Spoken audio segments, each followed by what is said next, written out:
Bienvenue sur JDR Factory, quoi qu'il en soit. Salut et Ce, bienvenue, tout ce à fait. soir, on est en live, ce sera évidemment rediffusé ensuite sur notre chaîne. Et ce soir, on va jouer avec Ouais, on va jouer avec les licences ce soir. des Les jeux à licences. licence, c'est-à-dire les jeux qui se déroulent dans des univers connus et déjà explorés dans d'autres médias. Au hasard, tout ce qui va être cinéma, littérature, BD, jeux vidéo, comme on va le voir un peu ce soir. Et on va explorer cette thématique En avec gros, évidemment des exemples. peut-on jouer au jeu de rôle de manière libre et détendue avec des licences comme Star Wars, Le Seigneur des Anneaux, Exactement. Dune, Game of Thrones et que sais-je encore, et bien d'autres choses. Générique. Générique.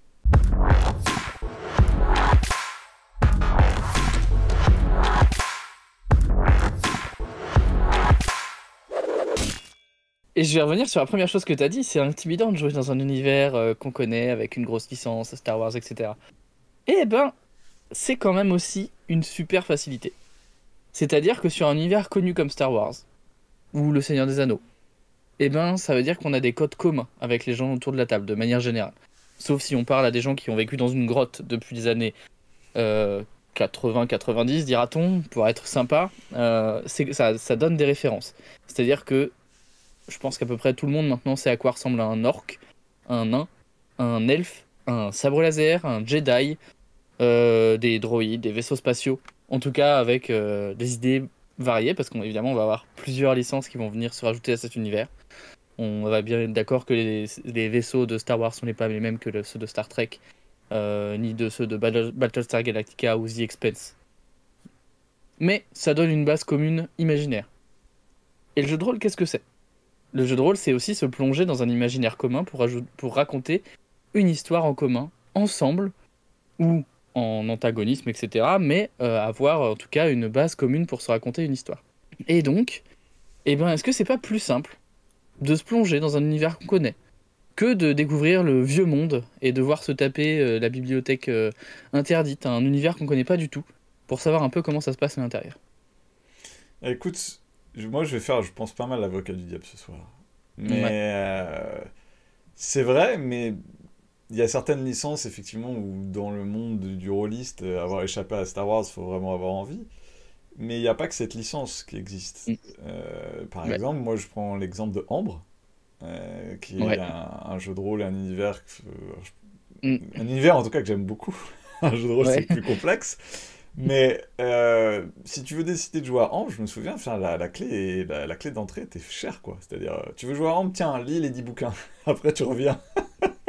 Et Et ben, donc, c'est ouais, parfois, c'est quand même intimidant, même pour le joueur, quoi. carrément. De... Et tu sais quoi, je vais être d'accord avec toi, et je pense que c'est le souci de tout ce qui est axé, ce qui est basé sur le livre. Tout ce qui va être littéraire va avoir un coût d'accès plus fort.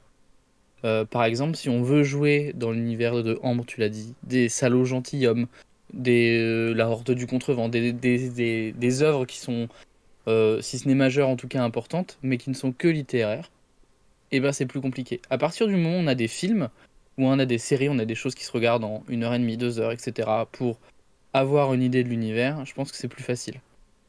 Je pense que le coût littéraire est un peu important, effectivement, pour Ambre. Après, Ambre, je pense que son dernier souci, c'est l'univers, littéralement, pour le jeu de rôle. Non, mais Je je donnais pense cet que... exemple parce qu'il y a Mais non, si t'as pas clair, lu le... complètement. Mais je veux pas rentrer dans Ambre parce que le but c'est pas un truc Et spécial sur Ambre et c'est pas la licence encore aujourd'hui la plus connue. hmm, Il y a toujours une série Ambre complètement. qui... Qui vient un jour, Un jour peut-être. peut-être, je sais que c'est un des producteurs Hmm, Walking Dead qui avait acheté les droits ouais, il y a quoi, il y a complètement. 4 ans.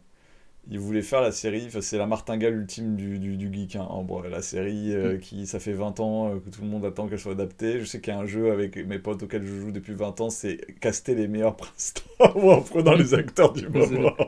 Ouais. À une époque, Tim Roth était assez jeune pour jouer random. Non, c'est plus le cas. Bref, et bon, pour l'instant, la série est tombée dans l'oubli, ils en parlent plus, c'est pas du tout à l'ordre du jour, donc c'est pas la licence la plus connue. Ouais. En Mais fait, c'est une petite licence, si on peut se le permettre. parce qu'il n'y a pas de C'est une grosse série. Le licence, jour où il n'y voilà. aura Non, pas non, une mais série, ça pourrait être on une est grosse d'accord. licence. Mais pour Mais l'instant, c'est une petite licence qui est connue. Alors, moi, j'adore, hein, mais qui est connue quand même par peu de monde. On peut pas dire que Ambre a laissé un imaginaire commun à une grande partie de la population.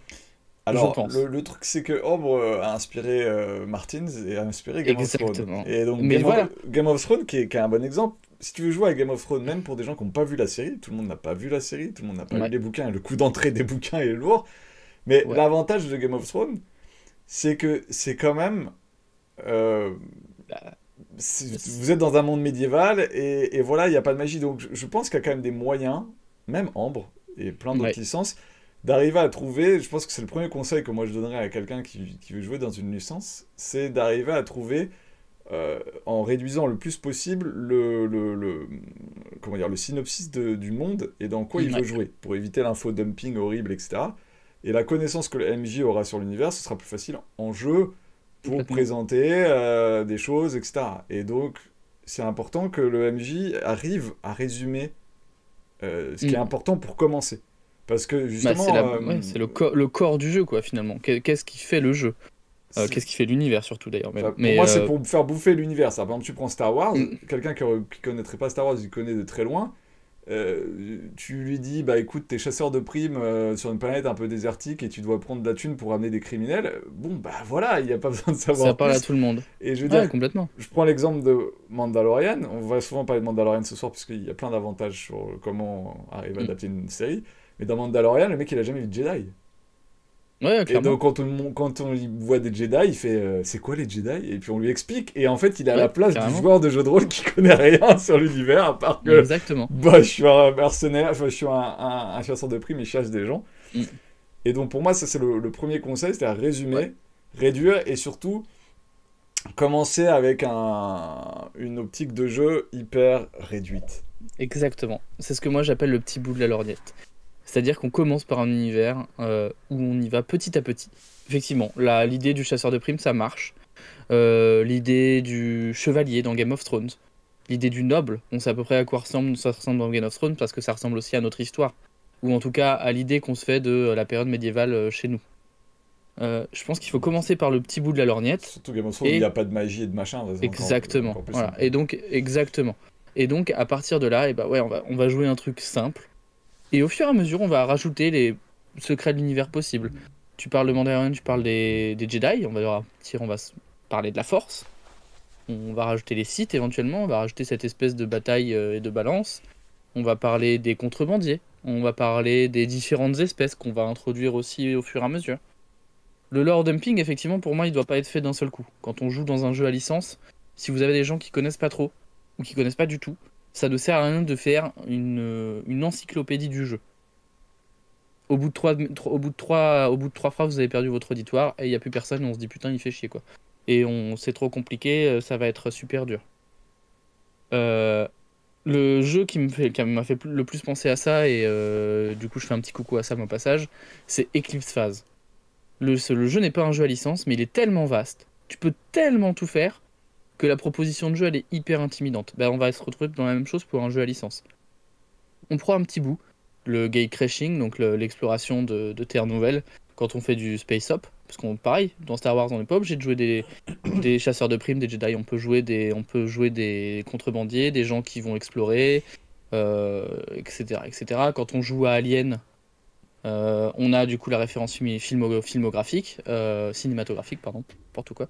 On a la référence cinématographique, mais on peut jouer aussi le côté un peu presque cyberpunk avec les méga corpos, et on va voir un petit peu, on est sur des planètes et on est des espèces de mineurs qui sont des tirs, enfin des traînes savates, etc., etc. Mais Ouais. Il y a All Shad, t'as raison. La campagne de l'ennemi intérieur qui est un exemple du genre avec un démarrage en douceur dans l'univers de Warhammer. On viendra après aux jeux qui sont devenus des licences. Après. Genre Warhammer est devenu pour moi une licence. D&D est une licence, voilà, la plus grosse licence que le jeu de rôle a créée. Tu parlais un peu plus tôt, All Shad, du World of Darkness, du Monde des Ténèbres. Effectivement, on est sur un jeu qui est devenu une licence. donc qui Et est du très coup, vaste et où dont les qui est très conseils vaste, s'appliquent, c'est-à-dire qu'il faut commencer petit exactement. Et et où il y a du coup un niveau de difficulté supérieur, c'est que pour nous, ça nous parle, rôliste. Mais pour des gens de l'extérieur, où on n'a pas forcément trop de références pour le monde des ténèbres, notamment je pense à Mage, je pense à Changelin, on a peu de, on a peu de références médias, d'autres médias qui vont nous parler des changelins. Du coup, le coût d'entrée est encore supérieur. Mais du coup, avec les conseils, avec le fait de commencer petit, Bon, avec le fait d'illustrer. le changelin, tu peux euh, dire que t'as un être fait. C'est quand même. Ça me semble ouais, plus simple que c'est d'expliquer, de faire l'infodumping de mage comme la dernière fois, éventuellement. qui m'a Mais l'air un peu effectivement, lourd quand même peut-être, au ouais, début. c'est un peu lourdingue, mais Ouais. voilà. Hey, salut Olivier. Coucou Akae, j'en profite un petit coucou Stéphane, coucou Alchal évidemment, coucou Rakiel et coucou Posy, nos viewers devant l'éternel. Donc, Euh, ce qu'on résume, c'est que effectivement sur la licence, mm, évidemment, si tu fais une licence, c'est qu'on part du principe comme que le MJ connaît la licence, sinon il aurait pas oui, voulu faire un jeu de rôle sur la licence. exactement. Ça me semble quand même assez rare, le MJ qui me dise tiens, j'ai fait un truc d'une licence que je connais pas. Mais pour les joueurs, effectivement, trouver une proposition de jeu hyper ciblée, c'est très importante. Réduire sa perspective et pas faire d'infodumping. Et je repense là à Star Wars, c'est vrai que j'ai jamais. L'exploration, c'est pas un truc qui fait penser à Star Wars, mais là tu viens de me donner une envie, une idée. Genre, tu pourrais faire une campagne de Star Wars où vous jouez des explorateurs et bien sûr tu vas tomber sur des vieux temples sith. Et même si tu sais pas Ouais, bien carrément. ce que sont les Sith parce que les Sith ont disparu, tout ce que ça va déclencher et tu vas te faire prendre dans une Mm. histoire improbable. Peut-être qu'on a un train qui va se révéler à la force. Enfin bon, il y a plein de choses En fait, il y a possibles plein juste avec d'accroches ce. possibles, ouais, avec ce plot de départ. Mais Tu as, tu as, t'as cette envie là, en tant que de dire, ah, j'ai envie d'explorer un truc. ah, parce que la Moi, proposition est hyper claire, hyper hyper ciblé, nette, tu vois comment tes premières parties vont partir, et puis tu et en même sais. temps, tu sais que ça peut s'élargir. Et moi, c'est un des grands plaisirs que j'ai à jouer avec les jeux à licence. C'est qu'en général, évidemment, je choisis des licences que j'aime beaucoup, hein, on va pas se mentir. Quand Dune est sorti, j'étais comme un gamin. Quand Alien est sorti, j'étais en mode, oh, c'est très cool, ça peut être très sympa. Quand là, Dishonored vient de sortir chez Arcane Asylum, j'étais en mode, oh, on est sur de la On va en pépite, reparler etc. On en de reparlera. ça. Hein. Mais du coup, c'est un vrai plaisir aussi pour le MJ, parce que moi, c'est vrai que c'est des univers que j'aime beaucoup, mais que je connais pas forcément sur le bout de enfin, sur le bout de mes doigts, quoi. Donc j'ai aussi beaucoup de plaisir en tant que MJ à chercher, à regarder des wikis, à aller chercher un peu sur les trucs obscurs, tu vois. Les temples Sith disparus, les holocrons, les machins comme ça sur Star Wars. Ah, je me dis putain, je vais aller sur HoloNet, je vais chercher deux trois trucs, des planètes un peu oubliées où on peut trouver des trucs comme ça et jouer en marge en fait. Et on va arriver à la deuxième partie, je pense. C'est que sur les jeux à licence, c'est intéressant de jouer en marge et pas forcément dans l'histoire qu'on connaît. Jouer, par exemple, quand on reprend Star Wars, jouer entre les films. Jouer notamment la grande pause, moi j'adore, c'est mon époque préférée, c'est juste après l'Ordre 66 et la fin de l'épisode 3, où on a du coup un espèce de grand vide qui est en plus rempli avec plein d'œuvres Legends, pas forcément canon ou plus canon, etc. C'est aller chercher des trucs un peu obscurs là-dedans et se dire, ah putain, est-ce qu'on jouerait pas des apprentis qui étaient sur une planète paumée ou en train de faire l'initiation, aller chercher leur cristal de sabre laser et on voit à partir de là ce que ça donne, quoi. Écoute, en tout cas, je me dis en fait, quand tu fais un jeu de rôle ou que tu vas jouer avec un jeu de rôle à licence, à part si tu Mm. pars, toi, c'est ton homemade, c'est toi qui fais tes propres recherches sur le sujet. En fait, ce qu'on peut attendre d'un jeu à licence, comme par exemple Mm. Dune, où donc tu parlais de Dishonored, ou même Drone de Fer, Ouais, c'est pour pas parler que de Star Wars, oui, c'est des jeux où tu as besoin en fait que dans le bouquin, il y ait quand même pour le MJ pas mal de choses pour se oui, nourrir et pour être capable. Alors, c'est beaucoup d'informations en magazine, c'est du boulot pour la MJ de lire et d'avaler l'univers. Et moi, le conseil que je donne, c'est une fois que tu t'as avalé et que tu as lu l'univers, idéalement, il faut que tu l'oublies et que tu joues avec ce que tu oublies. Parce que ouais, si tu essayes de reproduire exactement ce qu'il y a dans le bouquin et que tu as un peu le syndrome du bon élève, ça mm, risque d'être un piège quand même sur lequel tu vas tomber. Mais c'est quand même très complètement. important que dans le jeu de rôle de bouquin, on te donne des infos et que tu trouves, tu vois, en lisant un truc sur Dune, tu vas dire ah tiens telle planète ça me plaît beaucoup, j'aimerais partir sur telle histoire, ça Carrément. m'inspire, etc. quoi. Bah, c'est complètement. Moi, on vient de commencer une campagne de Dune où en fait on va être tous être MJ pour appréhender les règles et se donner des conseils. Il y a aussi ce côté-là qui est très sympa de partage, justement parce que l'univers est tellement tentaculaire, on se dit oh putain, sa mère va être chaud. Effectivement, on lit des trucs et on se dit putain, ce serait vraiment très cool de tester X par exemple. On est sur des problématiques qui sont un peu différentes du Dune qu'on a pu lire, du Dune qu'on a pu voir au cinéma récemment. Mais on a toujours du coup ces repères où on se dit ok, on sait des trucs. Et là, le MJ nous a dit ah bah on a une machine pour copier la conscience. Et c'est un truc qui est dans le bouquin. Et c'est important parce que le bouquin aussi, il donne des choses supplémentaires. Et il doit donner l'outil pour pouvoir jouer à côté. Et ce que fait très bien Dune d'ailleurs, il te dit ok, tu joues à Dune, mais tu crées ta maison. Donc déjà, tu changes l'univers. C'est-à-dire qu'on va rajouter une maison. Ça peut ressembler être un petit caillou, hein. Surtout si on a une maison mineure ou une maison naissante. Ça peut ressembler être un petit caillou, mais justement, on va avoir ce petit caillou qui va venir déranger un peu la grande mécanique de Dune, la grande histoire de Dune. Et on va voir en fait à partir de jusqu'où ce petit caillou va pouvoir provoquer une avalanche, provoquer des changements finalement. Est-ce que cette maison va péricliter sans qu'elle ait aucun impact? Est-ce que à l'inverse, elle va acquérir un peu de poids, peser dans le Hansrad, devenir une maison majeure? Et qui sait aller jusqu'à être une grande maison et rejoindre les Harkonnen, les Corino et les Atreides? On ne sait pas. Et c'est tout cet inconnu, toute cette presque cette destruction de l'univers de base en fait, du matériau de base qui est hyper intéressante. Qu'est-ce que c'est excitant de se dire ok, je vais rencontrer Paul Atreides. Et par contre, il va peut-être pas survivre à notre entrevue. Au hasard pour Dune. Ou si je reprends Dishonored. Oh, peut-être que l'Empire, il va tourner différemment si je fais des trucs. Peut-être qu'avec l'Outsider, on va pouvoir, avec les pouvoirs que me procure l'Outsider, je vais pouvoir vraiment changer le monde. Et faire de mon gang une organisation criminelle reconnue, ou sauver les pauvres, ou massacrer les pauvres, enfin bref, changer l'univers finalement. C'est pareil pour Alien. Pour l'instant, moi j'avoue que j'ai beaucoup joué dans le canon du film, où les scénarios qu'on te file sont comme ça, et je trouve que c'est un effet pervers. Parce que on kiffe. Moi j'ai adoré ma partie d'Alien à faire l'USCSS Cronus, mais en fait il y a ce goût de ok, c'était super chouette, mais j'étais vraiment dans le film quoi. J'ai vraiment envie d'aller jouer à côté et d'aller voir des planètes, d'être un colonial, un marine colonial, oui, d'être un marine colonial et de voir un peu comment ça se passe, tu vois. D'être une larve. Là-dessus, d'ailleurs, le bouquin d'Alien est génial, mais je trouve qu'on est trop dans l'univers, dans la proposition du jeu. Enfin, en tout cas, dans la proposition du premier film, parce que je vais spécifier un peu ce que je veux dire. Donc en fait, ce que tu dis, et pour résumer, il faut pas hésiter à casser le jouet. Ouais. Mais il C'est faut le casser, en fait. Mais il en faut fait, je pense que c'est même... c'est même Il faut le obligatoire, casser. il faut le casser, Ouais. parce qu'en gros, le jeu de rôle, c'est toi partie, c'est ta table, et l'univers est là pour t'aider Mm. à avoir, comme on l'a dit au début, donc des références communes pour que les gens puissent facilement mettre les pieds dans l'univers et comprendre, et Mm. pour ceux qui maîtrisent les arcanes de l'univers, éviter de l'infodumping, avec donc les techniques quand tu maîtrises pas l'univers qu'on a expliqué avant, et ensuite, il faut pas hésiter à jouer en fait du what if. Ouais, carrément. Et donc, parce que je pense à Marvel What If, qui est une série de dessins, enfin de films d'animation qui sont sortis sur Disney+, évidemment, mais qui sont donc des What If. Et alors, il y a de tout, il y a du bon, il y a du moins bon. Le meilleur épisode étant sans conteste celui sur Doctor Strange. Hein. Genre, Je l'ai pas pas de... vu. S'il y en a un à voir de What If, vous le dire, regardez l'épisode sur Doctor Strange. En gros, où il décide de passer une. C'est what if Doctor Strange passe une limite qu'il n'a pas voulu passer par amour. Et c'est juste génial. Mm. Et là, t'as un what if et un univers et une vision du personnage voilà, qui est super intéressante. Et les comics books, pour le coup, sont des œuvres de pop culture protéiforme qui ont jamais hésité à casser, recommencer, Complètement. refaire des cycles, repartir.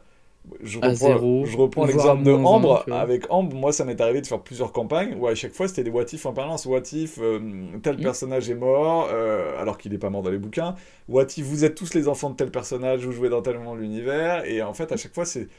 Même pour plein d'autres raisons, les campagnes d'Ambre avaient du mal à fonctionner, mais la base était saine. C'est-à-dire à chaque fois repartir sur des what if et de pas hésiter à casser le Mm. jouet. Ouais. Je réponds rapidement à Olshad et du coup le cas The Expense, vu d'où ça vient, est-ce que ça rentre là-dedans? Ouais, complètement. Pour moi, The Expense, c'est un super exemple. On part, c'est des livres à la base. Donc pour résumer, pour ceux qui ne connaîtraient pas The Expanse, qui est Ouais, une des meilleures séries de science-fiction, d'ailleurs Art Science, ouais, c'est pas du space up, hein, ouais, c'est la vraie hard science. tiré de bouquins, et c'est de la Art Science qui, en tout cas dans la première saison, extrapole qu'est-ce qui va se passer dans un siècle ou deux siècles quand on aura commencé à coloniser la Lune, Mars, et qu'on aura commencé à miner la ceinture d'astéroïdes pour ramener des matériaux. Mm. Et c'est super bien pensé. Et en fait, beaucoup de ressorts scénaristiques sont des ressorts de Hard Science. Et là, pour le coup, les Oui, fans de Hard Science, vous avez aucune raison de regarder cette série. Ou lisez les bouquins. carrément. Et il faut savoir qu'à la base, c'est une campagne de jeu de rôle. Oui, c'est des On est rôlistes, quand tout à même fait. dans le. C'est ce que disait le chat, c'est là que j'en venais en fait, c'est que on a eu les bouquins, on a eu la série, en fait à la base c'est une campagne de jeu de rôle. Et le truc a tellement évolué, on est quand même sur des bouquins qui ont été connus grâce à la série. Et puis après on s'est dit, oh, on va faire un jeu de rôle. Et tu sais, on te dit, en fait, attends, le mec, le scénariste à la base a quand même dit que. Enfin, l'auteur a quand même dit qu'à la base c'était du jeu de rôle. On est sur un. Du coup, sur des médias qui s'alimentent, qui s'enrichissent et qui se cassent. Parce qu'effectivement, quand tu joues au JDR The Expanse, bah tu vas pas jouer forcément la série. Même si on a un cadre, en tout cas le premier bouquin est assez libre, où tu te dis, ok, on est sur une station, on joue des flics qui sont plus ou moins ripoux, ou on joue des voyous, etc., etc. Mais on en revient toujours au truc de, ok, ouais, bah ouais, on n'est pas obligé de respecter le matériau de base. Mais pour le coup, ce que tu dis sur The Expanse, en fait, c'est la vérité cachée, mais en gros, beaucoup de séries américaines sont faites par d'anciens rôlistes. Ouais, bah, Parce que dès que tu as des univers étendus, mm, c'est genre, je repense à Firefly, c'est sûr que le mec est un rôliste, parce qu'il a construit ses personnages comme des personnages de rôle. Je crois qu'il l'a dit d'ailleurs dans une interview, que en gros, ces personnages sont construits comme des personnages de rôle, comme une équipe de jeux de rôle, avec une mm, interdépendance entre les personnages, etc. Et dès que tu sens qu'il y a des gros univers étendus, récents, j'entends, par exemple, Frank Herbert de Dune n'était pas rôliste, ouais, mm, en tout cas, sur toutes les choses récentes, genre Martins a été rôliste, tu vois, genre, bon. Et donc, c'est sûr que dès que tu commences à avoir un univers il faisait de étendu, l'OSR lui. c'est possible, mais Fait que, il y a quand même cette idée de. Il y a beaucoup je dirais, Mandalorian, c'était fait par des mecs qui étaient rôlistes, quoi, c'est sûr. C'est-à-dire, mm, il y a certes le clairement. Mandalorian, mais il y a l'interdépendance après de l'équipe, et il est certes solitaire, mais après, dès qu'il commence à jouer en équipe, Mm. on sent. Ouais, carrément. Carrément. Mais même sur des trucs un peu. Là, je regarde Dirk Gently, qui est une série avec un humour anglais et qui est hyper barré. T'as littéralement l'impression de voir des personnages de jeux de rôle qui font n'importe quoi et dont les jets sont catastrophiques. C'est-à-dire qu'il n'y a rien qui va et t'as quand même le gentil MJ qui dit, oh, tu trouves ça quand même, hein? Ah, tu t'es dit que t'allais te mettre à poil pour toucher la corde? Non, ça marche super bien. Dirk Gently de Holistic Detective, Ouais, qui est une série qui n'a que 2 saisons malheureusement, et qui n'en aura pas d'autres, parce que l'auteur de la série s'est pris un taquet, il a été un peu cancel parce qu'il a fait des bêtises. terrible. J'ai Et pas suivi, mais. je te le dis, voilà, il y aura Qui est à pas. la base une œuvre de Douglas Adams, que Voilà. d'ailleurs je savais pas du tout que c'était de lui. Et j'étais en mode, ah, mais en fait, ça se reconnaît, Donc tu c'est vois, une tu histoire reconnais la très patte. barrée, très inspirée par toute la contre-culture américaine, d'un Mm, mm, mm. détective qui apparemment a des visions holistiques, il est capable en Ouais. association des choses improbables, de trouver des solutions. C'est avec Monsieur Frodon, Oui, c'est donc avec Elijah Wood. Elijah Wood, ouais. Et il y a un des meilleurs personnages de série que je préfère, la fille de Brad Dourif. Mm. Donc je sais plus comment Qui joue la Dourif, frangine? Ouais. non, qui joue la fille du chaos, qui joue la meuf qui a à chaque fois une chance Ah oui, improbable et le chaos est oui, avec oui, elle. En fait, elle exploite toujours le chaos et c'est une sorte de Harley Quinn. oui. Ouais, c'est complètement, c'est complètement ouf en vrai. Les personnages sont de toute manière Ouais. excellents pour une base de jeu de rôle. Tu disais un truc intéressant, le chat, le kit d'initiation de The Expanse, c'est des transporteurs. Et effectivement, moi j'aime beaucoup le matériel d'initiation. C'est des trucs que j'achète tout le temps, même si je les utilise pas, parce que je trouve que c'est des super outils pour faire démarrer des joueurs. Il faut pas hésiter, sur un one shot, à prendre vraiment l'univers d'une série. Donc là, d'une série de livres, etc. The Expanse. Alien, ils l'ont très bien fait aussi avec leur kit d'initiation. On joue l'univers. On se retrouve dans la même situation. Et à partir de là, on casse le code. Ok, tu joues des transporteurs. Mais peut-être que tu vas pas avoir la même attaque de, je crois que c'est les vaisseaux de Mars, etc. sur The Expanse. À partir de là, on part de là. Mais se donner un univers commun fort, je pense que c'est aussi une super idée. Se dire, ok, on commence vraiment littéralement avec presque les personnages de la série, quoi. J'imagine que les personnages du kit d'initiation de The Expanse que j'ai pas lu sont des copies de ce qu'on peut voir dans la série ou dans les livres. Euh, Moi j'ai une autre question, Matt. Elle est peut-être pour Ouais. toi celle-ci. Comment Mhm. tu crées, comment tu retranscris une mécanique quand tu veux qu'elle colle à un univers qui existe déjà? Ah. Elle est pas Hmm. facile, mais je sais qu'il Elle y a est des pas wannabes facile. créateurs de jeux, et moi je fais que Ouais, ouais. ça.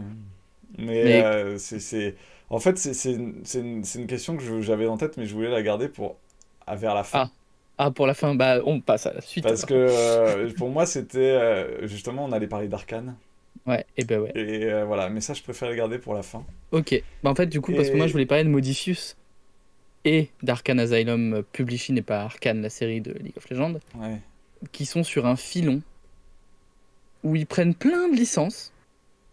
Ils font un système qui fonctionne bien, qui est le système de Nevin qu'on a déjà présenté dans la vidéo de Dune. Donc, si vous voulez, vous pourrez retourner la voir. On le présente vraiment en profondeur. Et où ils modifient des petits trucs. Touk, touk, touk. Et ils y collent, du coup, l'univers de cette licence pour que ça colle au mieux. donc ils ont fait ça apparemment, tu m'as dit, sur Dishonored. Dishonored, Dune, évidemment, que c'est le même système. Fallout, que j'ai pas eu l'occasion de lire, mais dont on m'a parlé. Et où, en fait, ils sont sur ce filon-là maintenant, Arcane.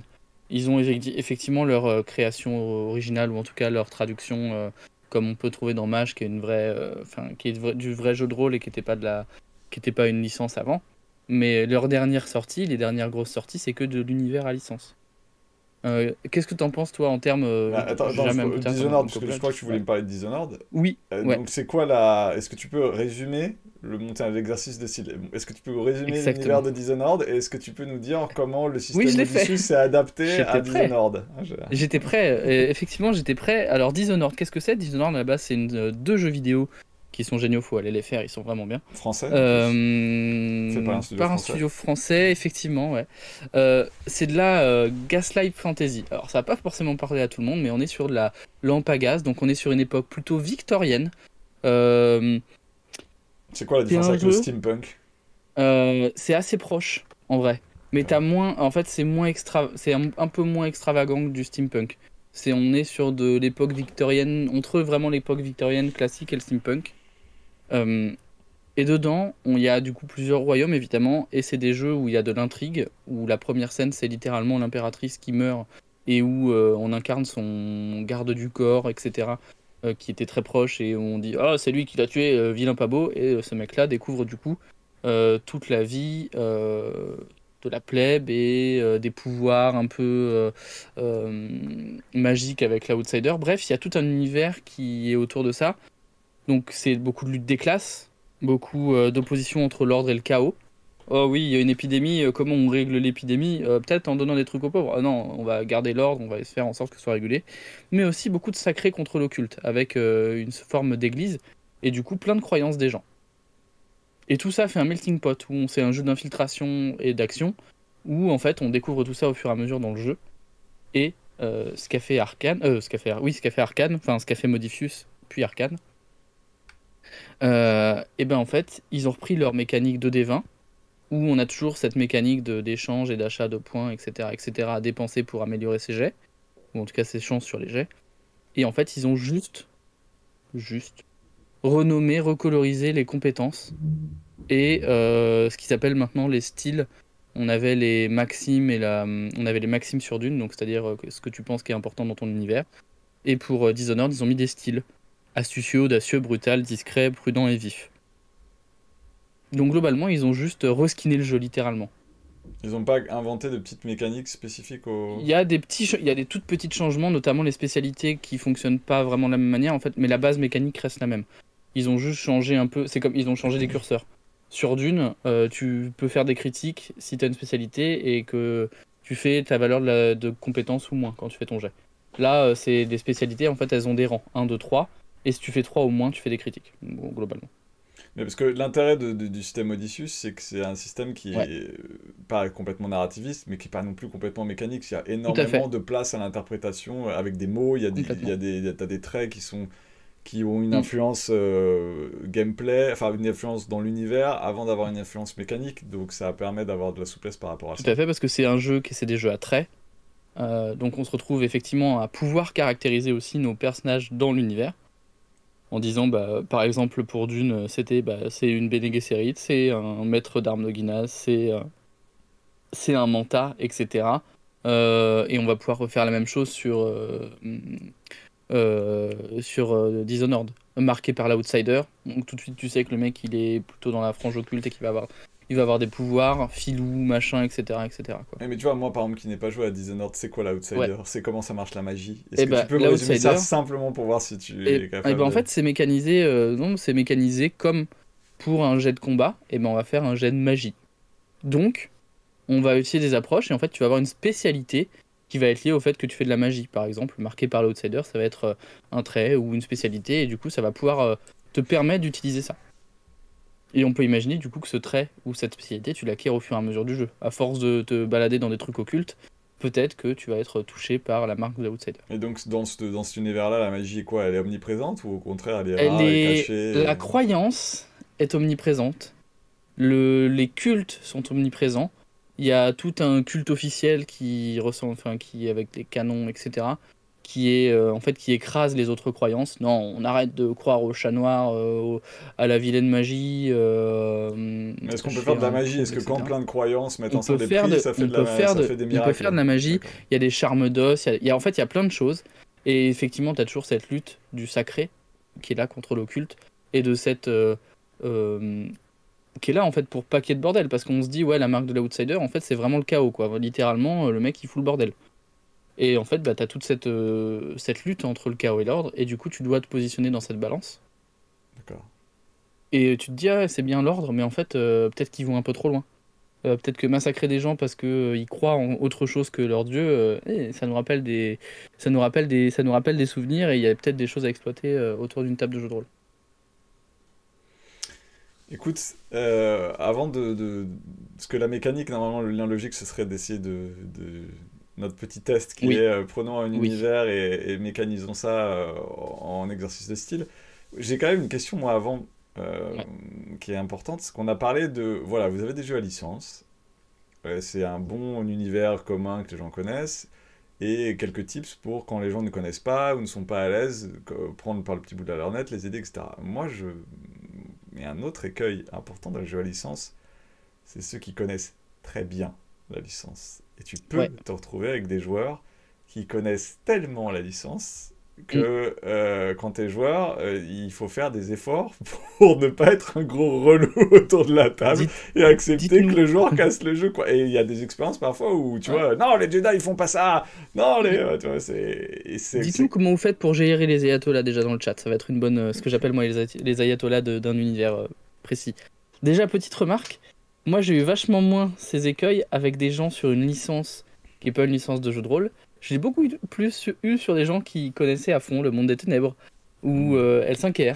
Hmm. Je l'ai pas eu vraiment sur des parties de Star Wars et j'en ai fait un certain nombre. J'ai pas eu de gens, oh non, tu peux pas faire ça en tant que Jedi.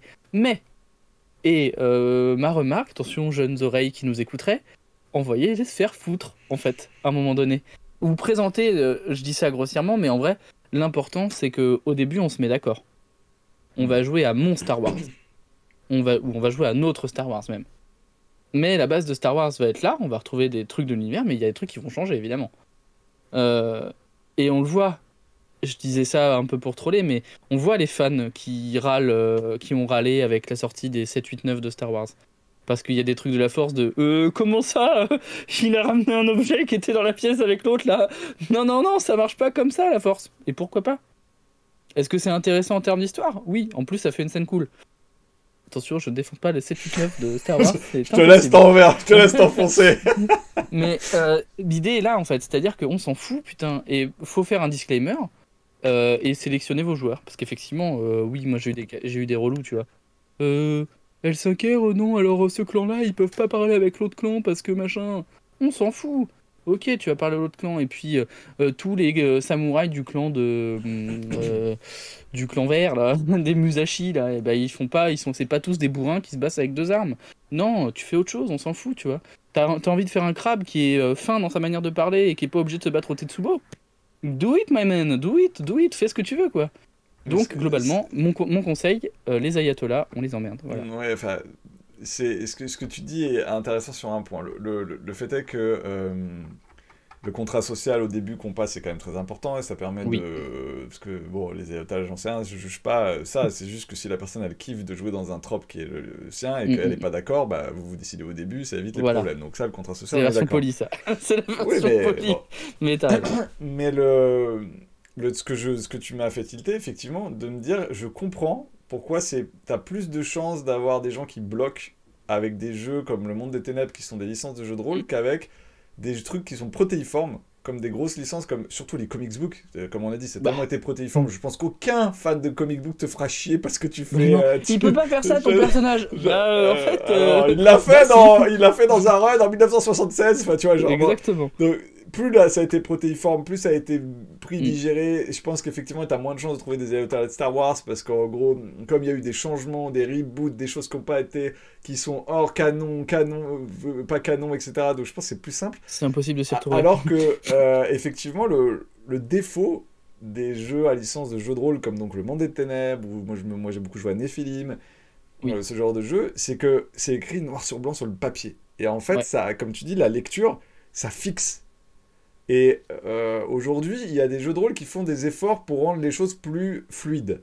Oui. Et qui vont dire ça pourrait être ça, etc. Je vais encore citer Blade in the Dark. Mais c'est des, Non, des- arrêtez cet homme. il y a des jeux, pas que Blade in the Dark, mais Blade in the Dark le Oui. fait très bien, mais il y a d'autres jeux qui acceptent cette fluidité, c'est-à-dire qui mettent des points d'interrogation. Ouais. Dans Eberron, par exemple, monde de DD, que moi j'aime beaucoup, et c'est un jeu qui est plein de points d'interrogation. C'est-à-dire il va poser des choses, mais après il va dire bah, je sais pas, j'ai pas la réalité, je sais pas si c'est vrai. Et ça pourrait être ça, ça, ça, ça, ça, ça, ça. Et il donne plusieurs possibilités dans son univers en disant et je n'ai pas la réponse, c'est votre univers. Et ça, c'est très important. Ouais. Et c'est un peu le défaut de certains vieux jeux, enfin en tout cas des années 90, qui pouvaient être Nephilim ou le Monde des Ténèbres, je sais pas aujourd'hui le Monde des Ténèbres s'ils sont un peu plus souples sur ça, c'est qu'ils t'écrivaient des choses mais hyper... Et donc quand tu les avais lues, si le PJ1 avait lu lui aussi les choses, c'est la Bible quoi, c'est écrit, c'est un texte, et toi tu peux pas comme la Bible, et bien sûr il faut casser, il faut aller de là, mais je trouve que c'est effectivement plus difficile que quand tu as un univers protéiforme ou quand tu as ton auteur dans l'écriture qui te dit voilà moi ce que je peux faire mais franchement c'est votre truc, faisant ce que vous voulez et c'est pour moi c'est pas inutile de le verbaliser. Ouais, mais je fais même plus que... C'est plus qu'utile, et je pense que t'as raison. Pour reprendre le Monde des Ténèbres, moi j'ai lu beaucoup la V5 de Vampire, et elle est intelligente, elle dit c'est vous qui choisissez en fait à la fin, c'est le MJ qui choisit, qui tranche. Et la manière de faire les suppléments qu'ils ont, qui sont souvent des suppléments d'univers, je pense au journal de Beckett et au supplément Anarch que j'ai beaucoup lu, en fait c'est des témoignages de gens. Donc tu gardes ce côté très subjectif. Tu te dis, ah ouais, peut-être qu'il a un peu changé l'histoire aussi pour se faire paraître beau, tu vois. On n'est pas sur des trucs, on n'est pas sur une écriture entre guillemets à l'ancienne, où, comme tu dis, c'est écrit noir sur blanc. C'est le témoignage de quelqu'un. Et on sait que le témoignage de quelqu'un, surtout un vampire qui est quand même une bestiole sociale sacrément tordue, bah, on va peut-être pas se fier à tout ce qu'on lit, quoi. Il y a ça dans Ambre aussi, je reprends Ambre, mais Ouais. que dans Ambre comme c'est raconté par une fois Corwin et après t'as Mm. la deuxième cycle c'est raconté par son fils Merlin et il a pas la même vision que son père et tu te rends compte que certains trucs qu'a dit Corwin dans la première version Exactement. donc ça aide à faire des what if à mort dans cet univers. Moi, je vais reprendre deux petits bouquins que je citais beaucoup au début. C'est les Dirty MJ. Parle bien de ça. C'est-à-dire que, d'ailleurs, il note, Donc, il Dirty parle MJ, c'est un bouquin de conseils au MJ. de John Wick, en fait, de dire jouer, en fait, être un salaud de MJ, mais le faire bien, le faire pour que vos joueurs ils kiffent en fait se faire massacrer, kiffent souffrir quoi.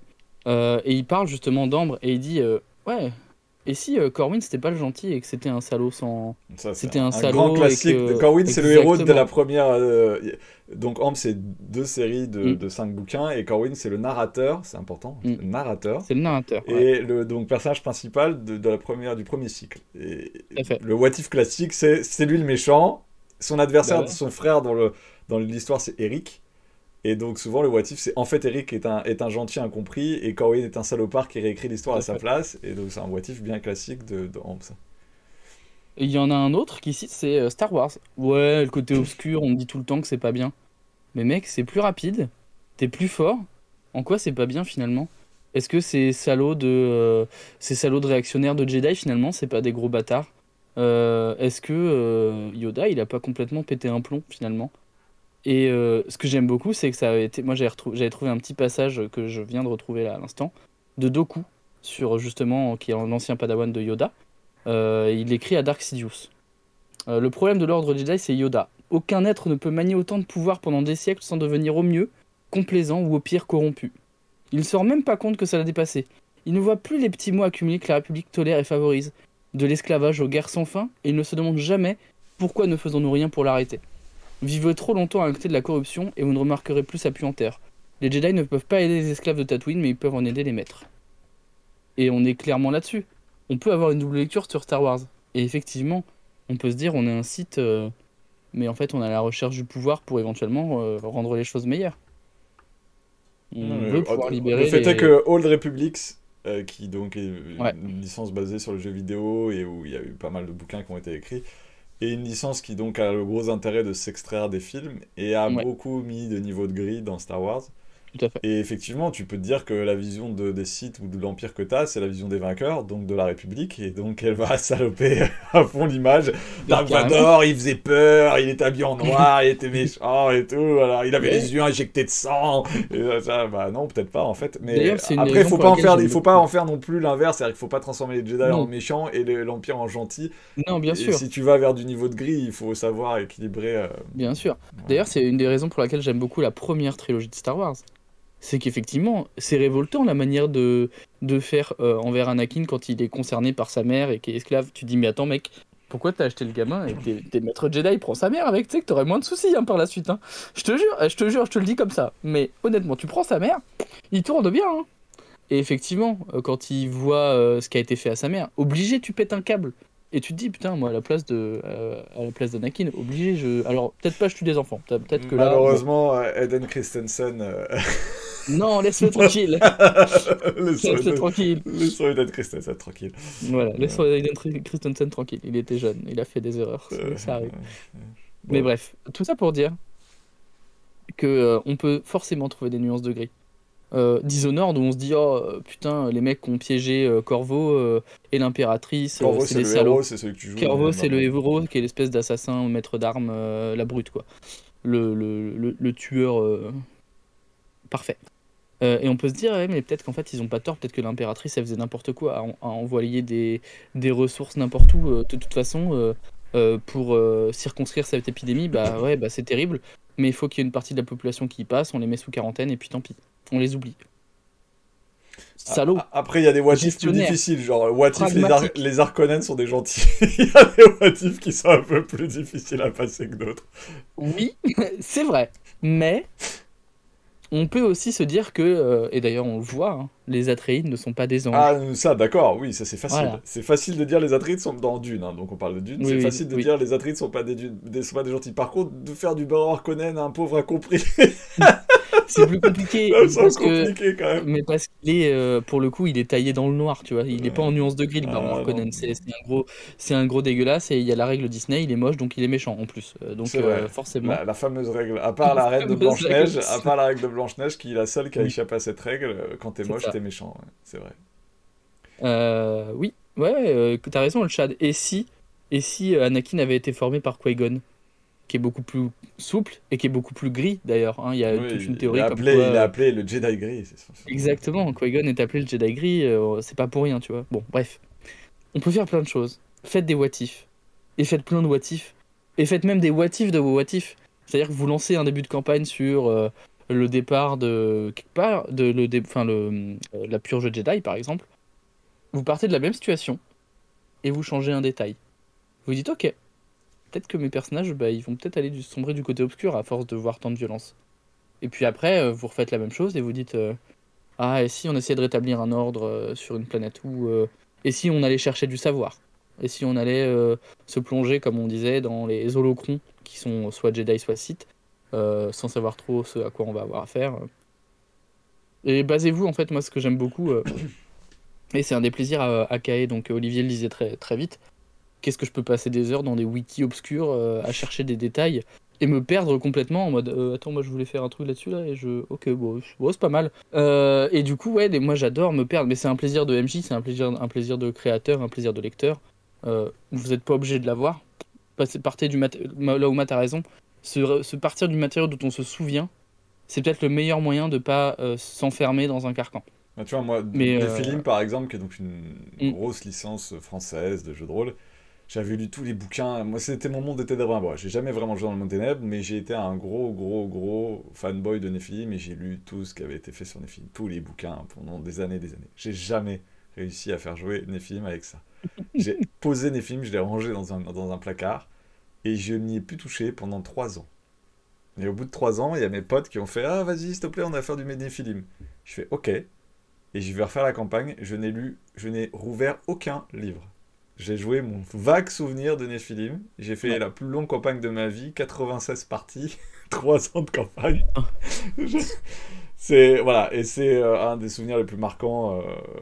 Voilà, en Mm. gros, tous mes potes, leur pseudo sur Internet, c'est leur nom de leur personnage de la campagne de D'accord, ah ouais, Néphilim. d'accord. Je On est vous sur ce salue, niveau parce que de... je sais que Finelis, qui d'ailleurs poste souvent sur la chaîne, Ouais, regardera cet épisode, donc je salue Finelis, donc c'est bien de la campagne de Néphilim, son nom.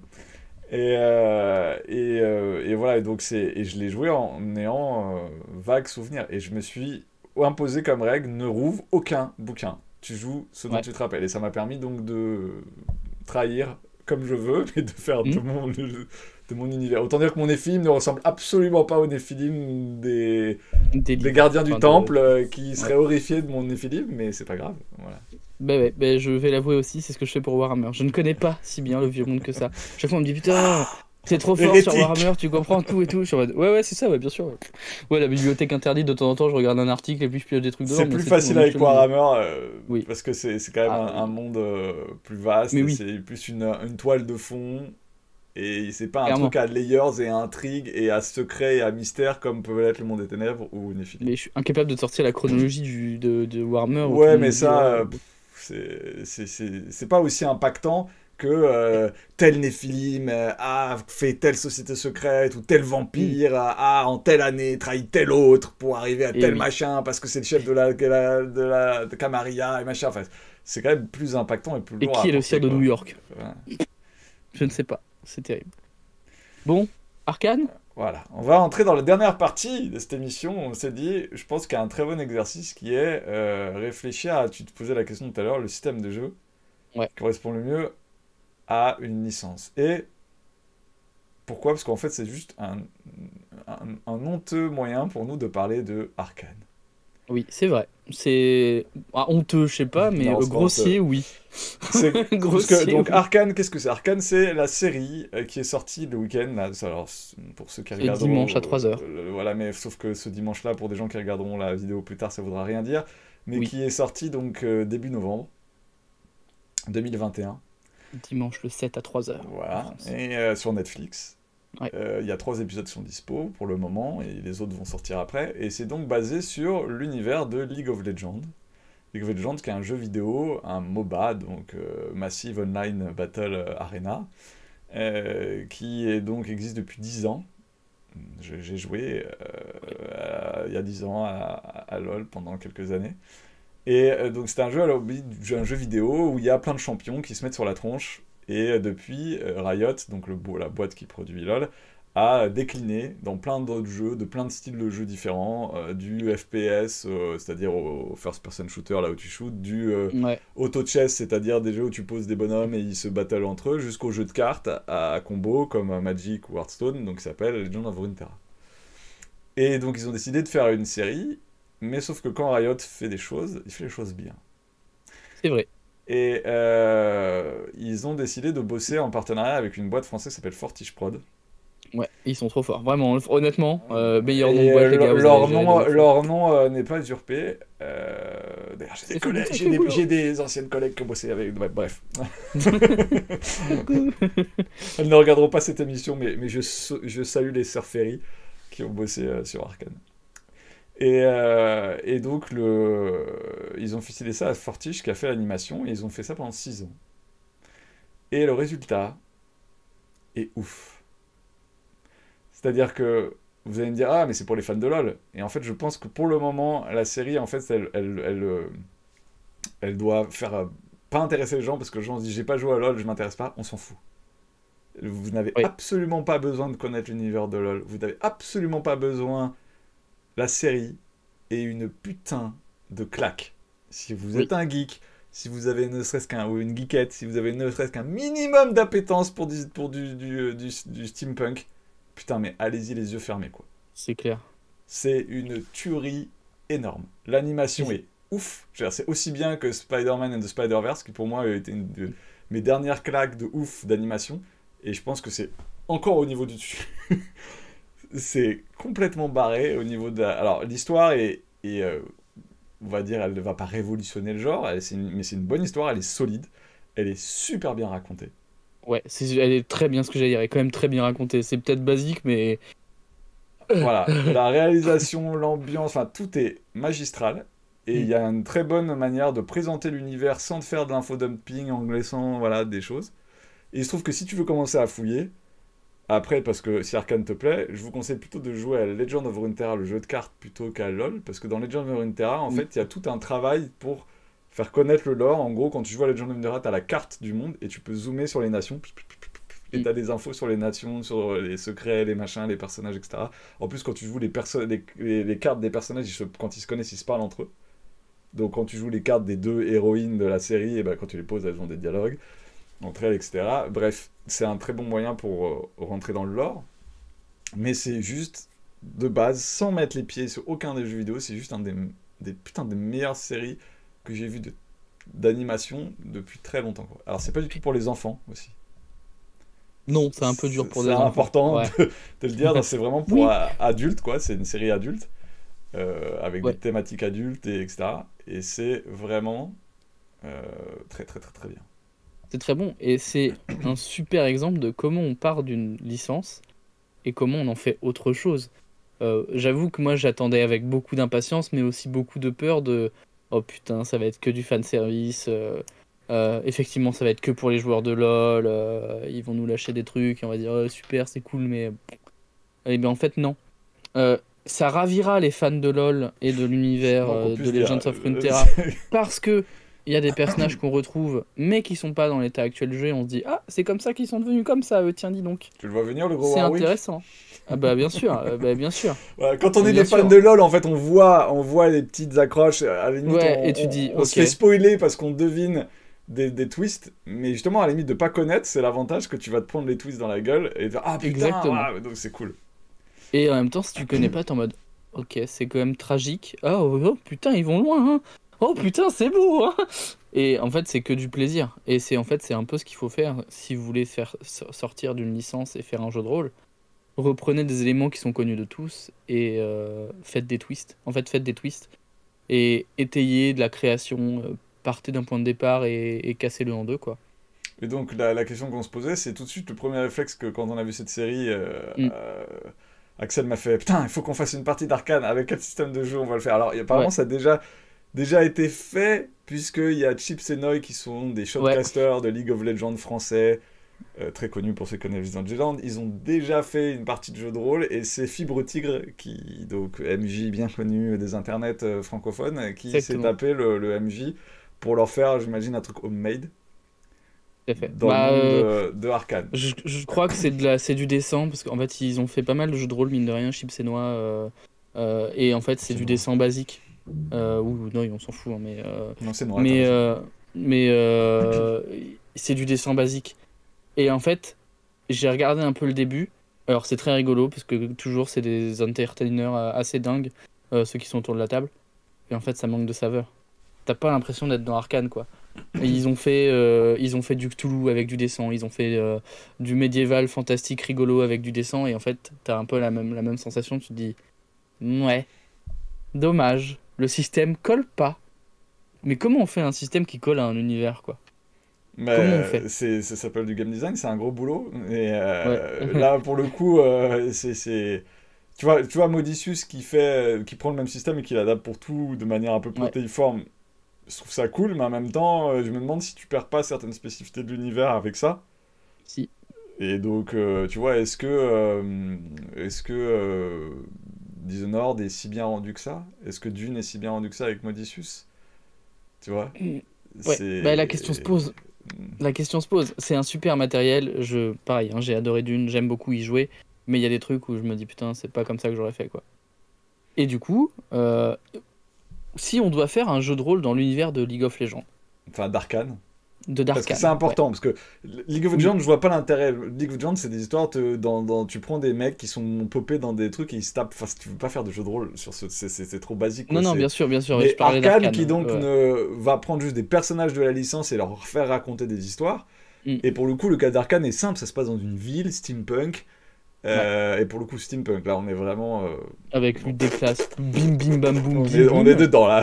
On C'est peut ça, pas faire plus steampunk. steampunk. Il y a des, C'est il y a ça. des, il y a des dirigeables qui volent, il y a de la techno partout. Enfin, genre, tu peux pas faire plus steampunk que ça. Il y a des pauvres, il y a des riches. Enfin, c'est punk, justement, est là. Steam à fond la caisse. Et donc, quand tu acceptes ça, ils ont décidé de le jouer sur le cadre de dans une bande de voleurs. Ça commence avec une sorte de petite bande Ouais. de voleurs et les histoires qui vont se dérouler avec cette bande de voleurs. Mais ce qui est bien rendu dans la série, c'est la progression. Puisque les 3 premiers épisodes, c'est des gamins. Et apparemment, Ouais. à partir du 4, vu les trailers qu'on a vus et ce qu'on devine, ils auront passé un cap. On sent qu'il y a du Ouais. level up qui va se passer entre l'épisode 3 et l'épisode 4. Petite ellipse. Une petite ellipse, mais qui fait level up. Ouais. Et donc moi, quand je vois ça, je me dis, pour rendre cette ambiance-là, parce que moi, c'est pas tellement LoL que je veux adapter, c'est Arcane. Ouais. Et parce que c'est Arcane qui est cool. LoL, c'est très Et bien que ça Runeterra, en infuse fait, le ouais. truc, mais c'est... Enfin, non, parce que dans Runeterra, c'est une vaste monde, il y a plein de continents différents, Hmm. tu peux jouer dans plein de nations Ah, tu différentes. parles d'Arcane. Ok, moi je partais plus sur le global, justement. Ah, on peut, mais Ouais. là, pour le coup, justement, pour garder les conseils qu'on donne au début, quand tu veux adapter un univers, tu dois Eh bah oui, choisir mais une justement. proposition serrée. Tu vas pas faire un système de jeu pour être capable de jouer dans les différentes nations avec une qui est Non. super magique, une qui est pas magique du tout, une qui est c'est les paladins, C'est bien, on une allait au même endroit. voilà, ça c'est donc l'intérêt d'Arcane, c'est que dans un univers si vaste que celui de Runeterra, donc celui de League of Legends, ils ont proposé, justement, c'est ça qui est bien et qui permet Les aux zooms. tout venants de s'intéresser à l'univers sans se dire oh mon dieu, il y a trop de choses. Bah ping, ils ont choisi de prendre une histoire de 2 sœurs et des personnages qu'il y a autour et de comment la ville va faire passer Mm. un cap technologique, enfin technomagique, avec un accident. Tout ça est interallié entre eux et il y a 2 sœurs qui sont des voleuses. Voilà, mais ce que j'aime moi là-dedans, c'est le fait que les personnages vont progresser. Et donc je me dis tout de suite, bah, le jeu à level, c'est quand même un bon moyen de le faire. Parce que tu vois, genre quand t'es level 1, c'est des gamins. Tu commences une campagne, t'es level 1, c'est des gamins. Puis après, quand t'arrives level 2, t'es après une ou deux missions. Puis après, il y a un ellipse, tu passes level 3, etc. etc. Le level, quand tu le prends de ce point de vue-là de l'âge, c'est-à-dire de considérer que les level 1, bah, c'est vraiment le tout venant ou parfois des gamins ou des machins, ça te permet de faire progresser. Et donc de ne pas hésiter à jouer les ellipses dans ça. Ouais. Question intéressante de le chat, du coup, sans avoir vu la série, est-ce qu'un PBTA avec des livrets qui vont représenter des archétypes de personnages, ça serait pas une bonne piste? Alors, les PBTA, moi j'adore, hein, c'est génial, mais le truc c'est que, encore une fois, l'exercice de style c'est spécifiquement Arcane. Je veux adapter Arcane. Et bah pour moi non. Bah non. Je réponds. Hein. Parce que en fait les PBTA c'est génial, mais les PBTA c'est un truc qui est émergent et où en gros ton personnage progresse tout le temps, tout le temps, et c'est des rebondissements tout le temps. Là. Et avec une faible progression mécanique quand même. Là, enfin, c'est des personnages qui ont des vrais gros changements énormes, psychologiques, de pouvoir, je veux dire, un des personnages secondaires c'est Jace, mais je pense que rien à voir avec le Conquérant de la Lumière. Mais Jace, entre l'épisode 3 et l'épisode 4, il a pris un petit boost dans la gueule. Pareil pour Victor, je pense qu'on va le voir Victor, un peu qui est son modifié. collègue, voilà. Et donc, je pense que le level donne ce côté où tu sens vraiment qu'au début, bah, c'est des petites voleuses, elles sont pas très fortes, leur vie, qui, pareil, va prendre son petit level up au 4e épisode. Et du stuff, il y a aussi tout le côté stuff. Il y a le stuff, il y a le machin, elle progresse, tu vois le personnage de Powder, donc, et puis après, deviendra Jinx. Ça va devenir Jinx.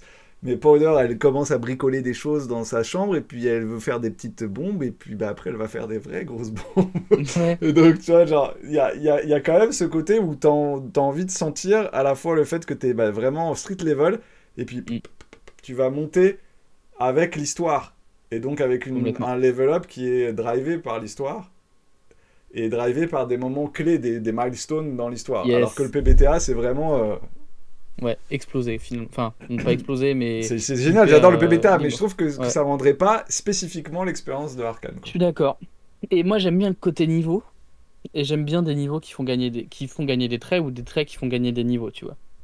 Tu parles de l'espèce d'ellipse quand on va passer en âge, c'est super cool, mais on a des traits communs, le groupe de voleurs, par exemple. Mais Vi, elle est bagarreuse. Jinx, elle est précise, par exemple, quand on voit la petite scène avec le jeu là, qui a l'air de rien, mais où tu vois en fait les prémices de ce que va être le personnage plus tard. Donc j'aimerais bien un truc qui soit aussi du coup narratif, un peu narratif, avec des traits qui donneraient soit des bonus, soit permettraient de faire des choses, un peu comme ce qu'a fait justement Modifius, où il y a une base qui est intéressante, c'est-à-dire, ok, et tu gagnes des traits au fur et à mesure, qui vont te permettre soit de prendre de l'équipement, bah t'as ton machine gun si t'es Jinx, t'as tes points, t'as tes super points mécaniques si t'es Vi, etc., etc. Moi, je dois t'avouer que la simplicité me ferait prendre un DD-like, hein. Donc, alors moi, j'ai une préférence pour Ouais, Shadow of the Demon Lord par rapport à DD, parce qu'il est particulièrement modulable, Shadow of the Demon Lord. Et pour ouais. faire, genre, je me ferais pas chier. Alors, demain, il faut jouer du Arcane, je prendrais un Shadow of the Demon Lord, je l'adapterais et je ferais ce genre de progression. Mais après, Mm. effectivement, on peut affiner. Ouais. Mais, Olchat demande du coup sur du chronique oublié avec un système de voix. Et bah pourquoi pas. ben, Chronique oublié, c'est pas si pire. Pourquoi? Parce que dans Du le, dévin, j'ai envie de me pendre. non, mais pourquoi? Parce que ce qui peut C'est être pas un vrai. défaut Mm, dans Chronique oubliée, comme c'est un millefeuille, tu mets et mm. chacun de tes dons est mis au même niveau. C'est-à-dire le mago, il va gagner la capacité de faire tel sort, alors que le guerrier va gagner la capacité d'encaisser tel truc ou de combattre telle chose. Donc en gros, c'est pas comme à DD où ton mago il va avoir une palette de sorts que tu peux lancer comme tu veux. C'est un don, un sort, un don, une capacité d'épée. Et en fait, ça correspond super bien au level up de LoL. C'est-à-dire de Ouais, dire en bien sûr. gros, j'ai un pouvoir, je gagne un pouvoir, je gagne un pouvoir. Il y a d'un côté c'est les pouvoirs de bastonneur, de l'autre c'est les pouvoirs de magicien. Mais en fonction de la classe que tu prends, quand par exemple tu prends le rogue, tu peux choisir entre l'infiltrateur ou le combattant. Et il y a ce côté aussi dans LoL de progression en comment dire en arbre. Et donc oui, Ouais, oui, ouais, ouais, d'une certaine manière, le Chronique oublié est clairement pas, je trouve, le moins est assez bien adapté à ouais. adapter cet esprit qu'il y a dans le LoL et arriver à le coller dans un truc à la Arcane. C'est pas mal. Moi, j'aime bien l'idée de garder le côté millefeuille, c'est super. Mais justement, avoir, pour reprendre le système de LoL, littéralement, avoir, on va dire, 4 compétences ou 4. Enfin, dans LoL, c'est 4 skills. Donc, 4 compétences, c'est ça. Et en fait, tu en gardes un petit peu. Et au fur et à mesure, elles vont s'améliorer avec ton histoire. C'est-à-dire, ok, au début, bah, tu sais bien tirer. Je vais reprendre l'exemple de Jinx, c'est super. Ah, bah, là, t'as amélioré, t'as des roquettes. C'est pas mal. Là, t'as des roquettes qui sont multi-têtes qui vont pouvoir exploser un peu partout. À l'inverse, t'as ton truc hyper précis et puis t'as tes compétences ultimes qui seraient un Là, peu tu la parles de panacée. bagarre, bagarre, bagarre, mais ce qui est intéressant dans Arcane, c'est que c'est pas que de la bagarre. Il y a de la Oui, et bagarre, mais dans... pas que quand même. Ouais, mais du coup, c'est complètement faisable avec LoL aussi. Tu pars de la magie, mais c'est une magie qui va être... On va repartir sur la magie, oh non. On fait de la magie qui va être codifiée, qui va être limitée dans ce que peut faire le personnage, et qui peut évoluer évidemment, mais en restant assez fermé. Justement pour garder cette espèce d'équilibre, mais cette idée de progression, qui va être liée éventuellement à des traits. Toujours. Moi, j'aimerais bien un jeu avec des poules de dés, parce que j'aime bien lancer beaucoup de dés. Donc je me dis que on peut. Là, tu fais tes courses de ce que Ouais, tu je fais vas. mes courses. Non. Mais faire un truc avec des skills qui. Un nombre de dés qui augmente avec le nombre de l'idée de passage de niveau, par exemple. Avec des scores à battre, peut-être. Pour garder ce côté ludique et ce côté un peu gamifié pour rendre honneur aux matériaux de base, tu vois. Hmm. Euh, mais il faut en fait, toujours dans l'idée, on va ressortir un tout petit peu d'arcane. Il faut prendre l'univers, voir un peu les points hyper importants. Donc là, c'est la progression, on a dit, dans Arcane, que ce soit autant mécanique que Narratif, oui. psychologique et narratif des personnages. On va garder ça, puis on va créer autour de ça. Et on va créer une mécanique. Moi, ma grande mission du moment, par exemple, c'est de créer un jeu qui va émuler Full Metal Alchemist, qui est une des œuvres majeures que j'aime beaucoup. Écoute, ouais, bon, oui. Que j'ai ressorti, c'est qu'on a l'alchimie, évidemment. On a les 3 étapes. Donc c'est évidemment moi, pour jouer des alchimistes, pour resserrer un peu la proposition de jeu, c'est vraiment jouer des alchimistes. Donc j'ai évidemment pensé à un truc avec 3 niveaux de difficulté. Un pour la compréhension, un pour la destruction et un pour la reconstruction. Et du coup ce serait une mécanique qui collerait particulièrement à l'univers. Parce qu'on est littéralement sur les 3 phases alchimiques décrites dans l'œuvre de base, décrites dans les différents essais et trucs qui ont pu être écrits à côté. On est aussi sur un univers où on a plusieurs, pour parler un peu histoire, où on a une force. Il y a un côté fort moral dans Full Metal Alchemist. Jusqu'où va ton pouvoir? Donc forcément un contre-coup. Quand tu vas trop loin, tu vas payer le prix. Donc pareil avec cette mécanique toujours que j'aime beaucoup de succès excessif. Si tu vas trop loin, si tu fais trop bien, ah, peut-être qu'il va se passer des trucs. Pareil dans Arcane, d'ailleurs on le voit sur la scène de fin qui est géniale. Et la La réelle, gamine, putain, là, j'ai c'est déjà ouf, hein. regardé 4 fois tellement elle est bien réalisée cette scène. La scène est ouf et t'as la petite qui arrive et qui fait un truc où elle se dit ah putain trop bien I saved the day et en fait en mode bah, pas trop pas trop quoi et où en fait t'as ce C'est côté vrai que too c'est une much. réussite excessive. Ouais. C'est une réussite excessive. Elle se dit bon ça suffira ça peut oh, pas sûr que ça suffise je vais en mettre un petit peu plus je balance et ça fait trop quoi. Ouais. Écoute, Faut avoir un langage aussi fleuri que dans le manga si on joue à FMA. Bah carrément, ça peut complètement être un truc où s'il y a des gimmicks, je pense à faire du comics, pardon, de tout ce qui est super-héros, etc.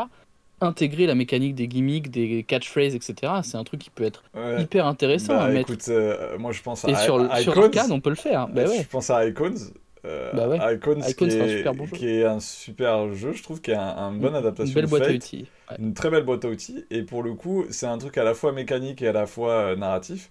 Et comme c'est un jeu de complètement. super-héros, t'as les traits, c'est-à-dire que tu peux invoquer voici le point de la justice! Et donc t'as ta catchphrase, tu l'invoques et ça a une influence Mm, dans le jeu. Et c'est Icon, c'est une bonne boîte à outils pour adapter pas mal de tout à trucs. fait. Pareil, la mécanique anarchie de Shadowrun. Où je sais pas si tu te rappelles les feuilles de perso, mais où t'as plein de catchphrases, des attitudes, etc. C'est un truc que tu peux complètement. Une base dont tu peux partir pour faire des attitudes de personnage, mais aussi des catchphrases. Vi et Jinx ont des catchphrases. Je pense qu'on va en avoir un peu plus tard dans l'animé, enfin dans la série d'animation. Mais c'est complètement des trucs que tu peux intégrer et du coup invoquer en roleplay pour avoir un petit bonus ou permettre simplement de faire des choses. On a fait un bon tour, hein. Bah, écoute, en tout cas, les jeux à traits, c'est sûr que ça aide bien pour arriver à Ouais, coller. Mais voilà, moi, là, on a fait ça très rapidement. Évidemment, l'objectif, c'était pas d'y arriver. Mais c'est pour montrer que comment mécanique et univers, bah, dans un jeu de rôle, ça doit vraiment avoir un ça lien va, ça beaucoup doit plus coller proche, quoi. quoi. Ouais. Donc, c'est pour ça que moi, je reste un peu interdit sur Modissus. Je dis pas du mal, mais en même temps, je me dis, adapter toujours le même système, quel que soit l'univers, etc., Il y parfois, a une limite quoi. c'est Mm. d'avoir des limites, quoi. Et en même temps, il y a des super success stories, tu vois. Alien a fait ça super bien. Non, C'est mais la base du système il y a des jeux. Mutanière Zero. Et quand ils l'ont adapté à Alien avec l'angoisse, la panique, etc. En fait, ils ont fait ça tellement bien, c'est tellement ciselé à l'univers que tu dis, ok, bah, banco, quoi. Ah, mais je pense que tu peux prendre un. C'est pour ça, par exemple, qu'un PBTA c'est dur à travailler, parce Mm. que les PBTA, tu prends pas Apocalypse World et tu le fais pas copier-coller. Tu dois Non. adapter chaque don, chaque machin, et c'est un putain de boulot.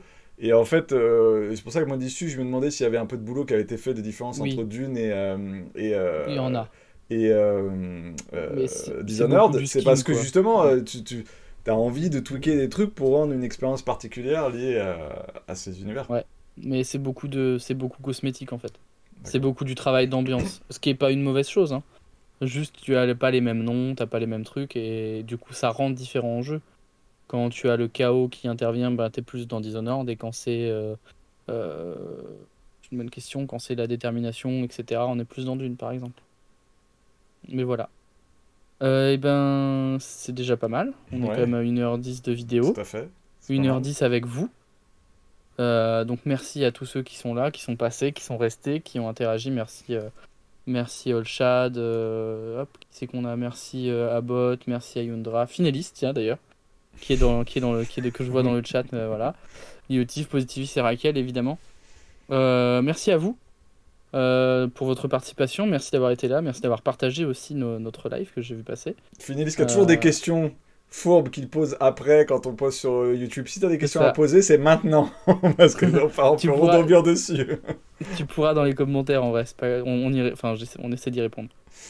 Bah écoute, Et ben, en tout ouais, cas, vas-y. voilà ce qu'on a pu dire sur les licences. J'imagine qu'il y a beaucoup de choses à dire. C'était un peu large, mais en tout cas, bon, n'ayez pas peur.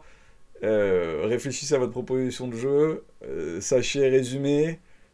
Mettez-vous d'accord avec les gens autour de la table pour être sûr que tout le monde est OK, que ce soit vous le maître du jeu, et donc ça va être votre version et qu'il faut oublier les bibles écrites. Ouais, Oubliez cassez tout. ce que vous savez et adaptez ce que vous avez en tête.